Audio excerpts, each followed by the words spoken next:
I'm here with Alan and Taz, 459 feet and 2.5 inches underground, to find out about the importance of coal and what life was like for miners. So how was the coal taken out of the mine and where did it go?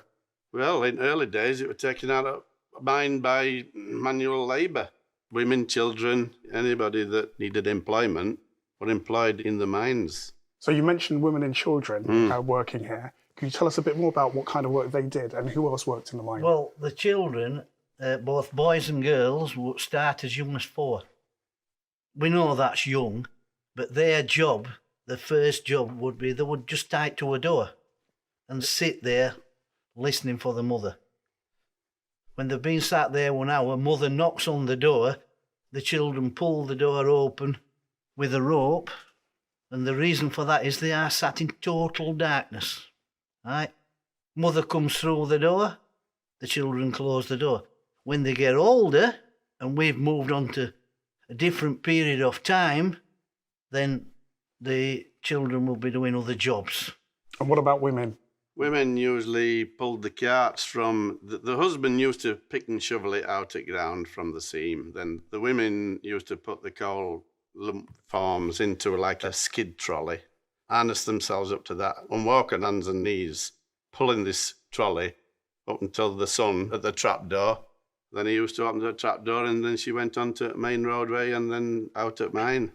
And how heavy was this trolley with the coal? Well, it's like this, the more coal you carried, the more money you got, So we've got all this safety equipment and I'm sure that, we're well protected, but Yes. what was it like? How safe was it for people working in the mines? Not very safe.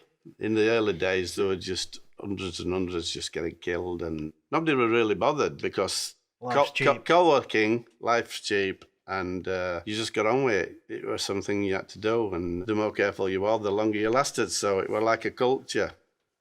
There's a byproduct of mining coal, methane gas.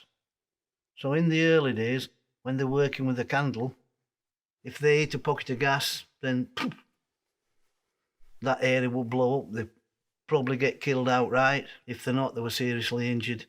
It's a dangerous environment, yeah. In the early days, all the roof supports were wood. Now that were important to the miners because wood, when it's getting old and tired, it talks. It makes 2 very important noises. The first one is a creak. Now you can live with that. But if it gets worse and it gets louder, they get out quick because they know the next thing it's going to simply collapse and they'll be buried. Yeah. Gas was also a silent killer. You can't smell it, you can't see it. If they had an inrush of gas, it could kill as many as 20 men in one simple way. And the reason they discovered this, they couldn't understand why a lot of people were just found dead. And some clever people did some autopsies and realised that it were a gas. It's an hard thing to explain being a miner because it's a bit like Marmite. People love it and people hate it. And the majority of them love it. Yeah? I worked in this industry 26 years. Best job I've ever had. I wouldn't want to go back to doing anything else. My father worked in it all his life, and these people have got generations going back into 1800s, still working. Because some people might say it's bred into them, but it's just such a unique job.